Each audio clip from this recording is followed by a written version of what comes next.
What's up, guys? How are you? Welcome into a Tuesday morning edition of the Daily Juice Podcast. My name is Matt Perrault. How are you? You guys can follow me on Twitter at Sports Talk Matt. You guys can follow BettingPros on Twitter at BettingPros. We are always here on YouTube, on the BettingPros YouTube channel for video, wherever you get your audio podcasts, and always the BetMGM offer. $10 to win $150 on any event. Use that promo code JUICE150 at BetMGM, BetMGM.com. For new users, promo code JUICE150. Okay, so let's go back to last night here for a little bit and just recap the Rams money line bet. Now, the teaser hit 1 unit plus, or 0.9, 0.85, whatever it is, minus 120.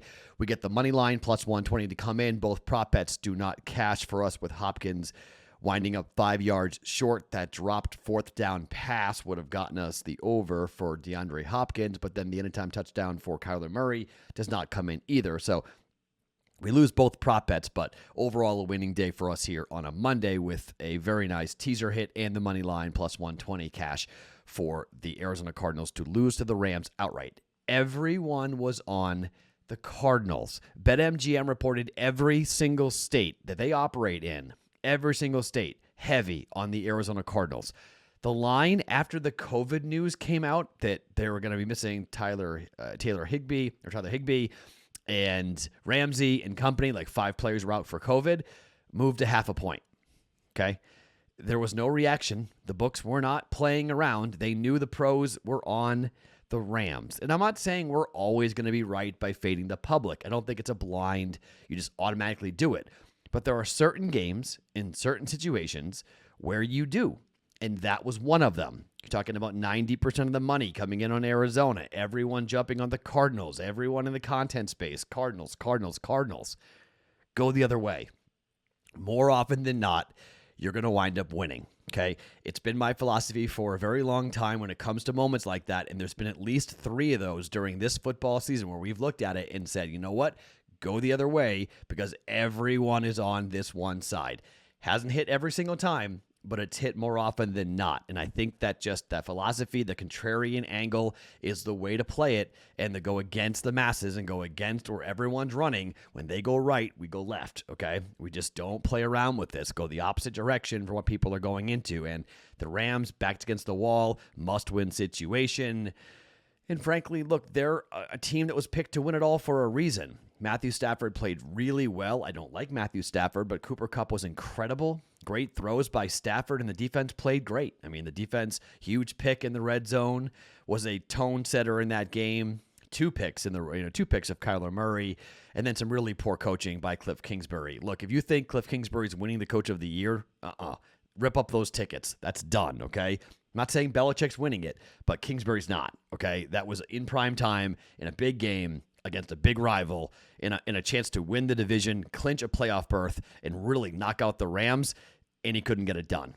And not only, I mean, they recovered the onside kick. I don't know what they were doing in the 2-minute drill.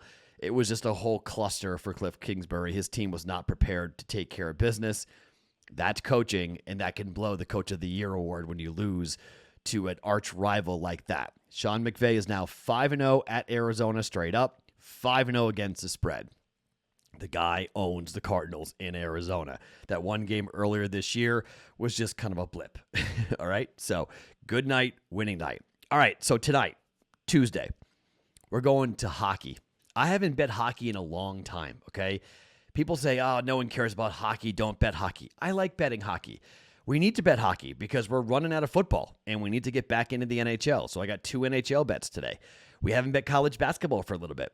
We're going to get involved in college basketball here today coming up. So got 2 plays in the NHL, I'll get you right here, and then 2 college basketball plays. So we've got 2 units in play. Both these units, or all 4 of these bets, going to be half-unit plays for me coming in. And I'm getting closer and closer to being willing to bet more. But I will say this.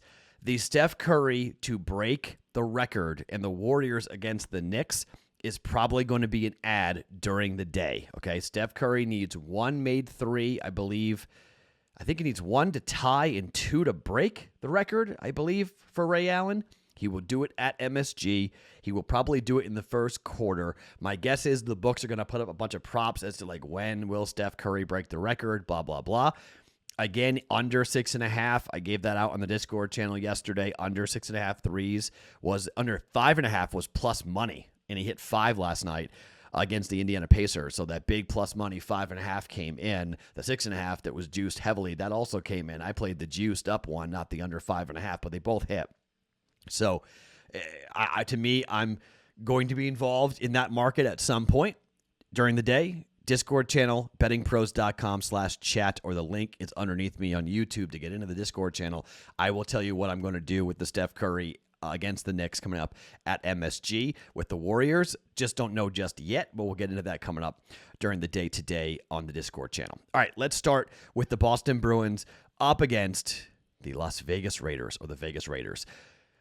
I have to bet this game, right? I mean, the Bruins are coming here in February. I've got to go to this game. My daughter has not gone to a nice game yet, so we're eyeballing that game coming up in February.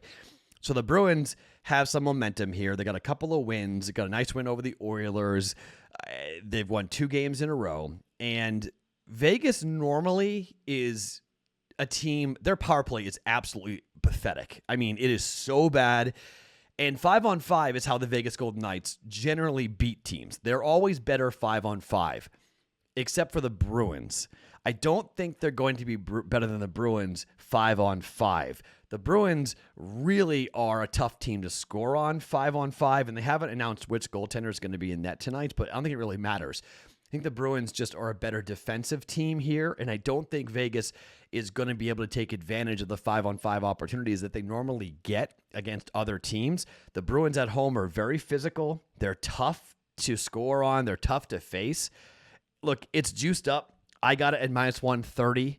It's probably the max. I don't like betting more than minus 125 or minus 130 here on this one. But I don't want to bet the puck line because I think this is a low-scoring game. I could be wrong on that, so I don't want to get involved with the under, but I do lean towards the under 5.5 in this game as well. But I'm just going to take the Boston Bruins to beat the Vegas Golden Knights here at home. I'm going to lay the minus 130. Boston at home, money line to beat Vegas, minus 130. I mean, come on. I've got to get involved in this game, right? How could I not get involved with this game? Bruins to win. 2 teams I watch the closest, but I'm taking my hometown team, the Bruins, to win the game outright at minus 130. Second game, other half a unit. What are we doing? The Oilers are at home against the Maple Leafs. Now, the Oilers have been struggling. I mean, it's been a struggle for them, but this has been one of the teams that we've backed at home a lot this season, and it's been profitable for us so far to back this team playing at home. Edmonton right now straight up is 9-5. Puck line 5-9 at home, not great. 4-5-1 to the over for the Oilers at home. On the road, though, 7-4-1, 7-4-0-1 for the Maple Leafs, who are minus 125, minus 130 favorites here. But Edmonton at home, they're a good team at home. And I got the Oilers at plus 110 at home to get a victory here. I just think this is a chance for them to have a bounce-back spot. I think this is a chance for them to get some of their young talent with McDavid and company going here. McDavid's had a great year so far. And I just think the Oilers at home are a really tough team to take on and a tough team to beat. And, sometimes when things are going the wrong direction, you're at home in front of your crowd, in front of you're in your dressing room, and you feel just more comfortable. And although I think this game is probably high scoring, I'm going to take Edmonton to get the W here. I got a home team with a good home record that plays well at home against a tough Maple Leafs team, but I got plus 110. I think it's worth the flyer here for a half a unit to go with the Oilers. Oilers plus 110 on the money line. So for hockey, we're going Boston money line, minus 130. I'm going Edmonton money line at plus 110 here for 1 unit in play for the NHL. Haven't been involved in a while. Let's see what happens. Let's kind of get back into it. All right, let's talk about 2 college basketball plays that I've got going on.